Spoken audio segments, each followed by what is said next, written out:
Hello everyone and welcome back to Fostering Academy. Today we are here with the part 6 of Mendel theory और इस part में हम करेंगे Mendel's laws of inheritance. So let's start with it.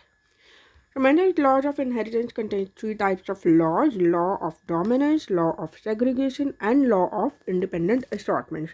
Let's start with the law of dominance first.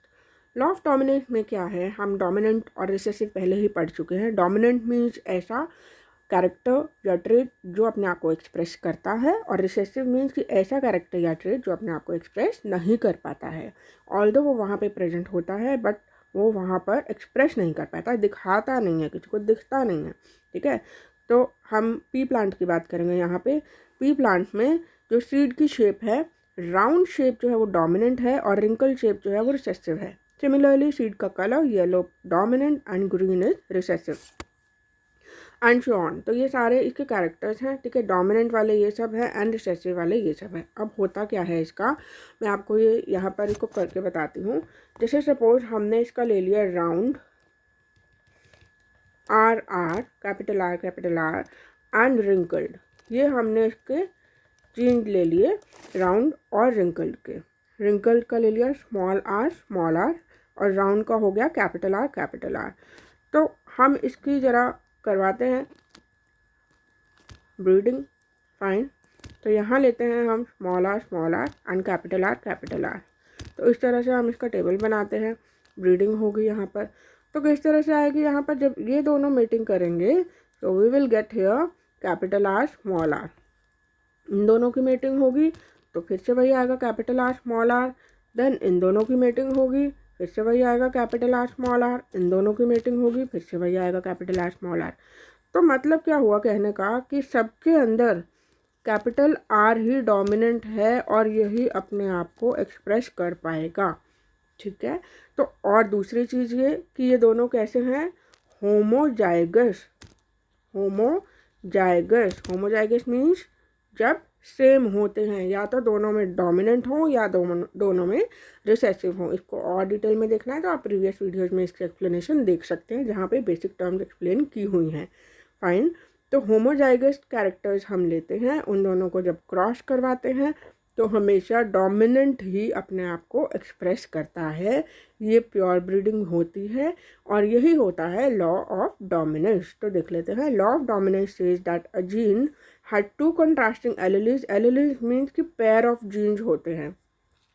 Fine, pair of jeans जो हमने यहाँ पर अभी शो किए हैं, R and R capital R and small R capital R for round and small R for wrinkled. तो ये pair of jeans होते हैं एलेलीज, कि जहाँ पर जब भी कोई जीन दो कॉन्ट्रास्टिंग एलेलीज या दो कॉन्ट्रास्टिंग पेयर ऑफ जीन्स को मेट करवाता है प्रोड्यूस करने के लिए नए ऑफस्प्रिंग्स या नए तरह के कैरेक्टर, तो हमेशा जो अपने आप को एक्सप्रेस करेगा वो कौन सा होगा, वो डोमिनेंट होगा. और यही लॉ ऑफ डोमिनेंस आपको समझाना चाहता है. So let's read it once again.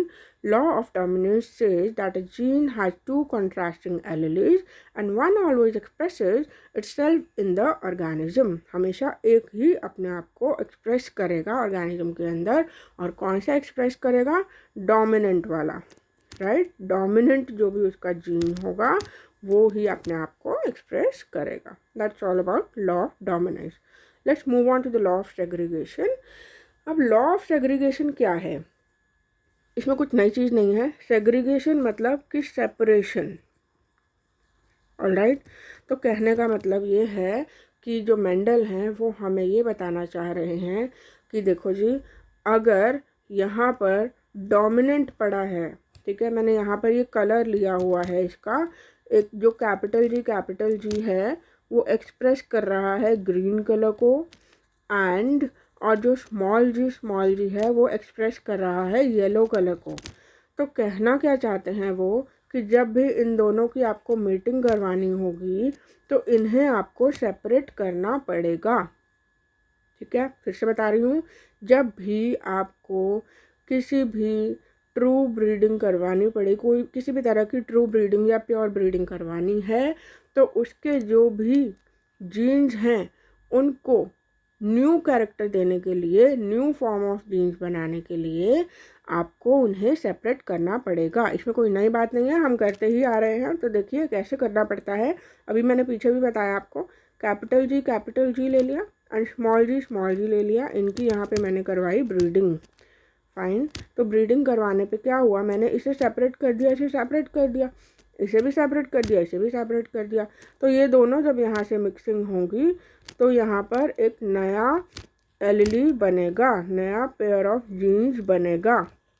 तो इसका मतलब जब नए ऑफस्प्रिंग बनाने होते हैं तो इन्हें सेपरेट करना पड़ता है, एलिलीज को सेपरेट करना पड़ता है। ठीक है, सेपरेट कैसे करना पड़ता है, इस तरह से जैसे मैंने यहाँ पर इन्हें सेपरेट करके इन दोनों को मीटिंग करवाई। तो इसे बोलेंगे हम लॉ ऑफ सेग्रीगेशन, और इसे हम प्योरिटी ऑफ गैमेट्स भी बोलते हैं। प्योरिटी ऑफ गैमेट्स भी बोलते हैं। क्यों बोलते हैं प्योरिटी ऑफ गैमेट, कि भाई अगर ये कैपिटल जी यहाँ पे सेपरेट होके कहीं और किसी और से मीटिंग कर रहा है तब भी तो ये डोमिनेंट ही रहेगा। इसका मतलब अगर ये कैपिटल जी और स्मॉल जी भी बना रहा है तब भी ये क्या एक्सप्रेस करेगा, कैपिटल जी ही एक्सप्रेस करेगा। ऐसा नहीं होगा कि ये ग्रीन कलर सेपरेट होने के बाद येलो बन गया या ग्रीन कलर सेपरेट होने के बाद कोई और बन गया, नहीं, उसकी पावर तो उतनी ही रहेगी, तब भी वो अपने आप को एक्सप्रेस कर पाएगा। ठीक है, और ये ही होता है purity of gametes. Clear, theory देख लेते हैं। Law of segregation says that genes remain together, genes आपस में ही एक साथ ही रहते हैं and segregate at the time of gamete formation. अगर हमें नई गैमेट फॉर्मेशन करने हैं या नए कैरेक्टर्स लाने हैं तो हम उसे सेपरेट करेंगे, सेपरेट करना पड़ेगा। नए फॉर्मेशन करने के लिए, नए टाइप्स ऑफ एलिलीज बनाने के लिए उन्हें सेपरेट करना पड़ेगा। तो यही लॉ ऑफ सेग्रीगेशन आपको समझाना चाहता है। And that was all about today's class, today's video, law of segregation and law of dominance यही explain करना था। In the next video we will see towards the law of independent assortment. Alright, till then do watch these videos again and again. I hope आपको clear होगा। नहीं हुआ एक बार दोबारा देख लीजिए, आ जाएगा समझ में। नहीं आया तब भी तो कमेंट बॉक्स में आप कर सकते हैं। I will try to explain it again. Till then, thank you so much for watching my video. Do like, share and subscribe my channel.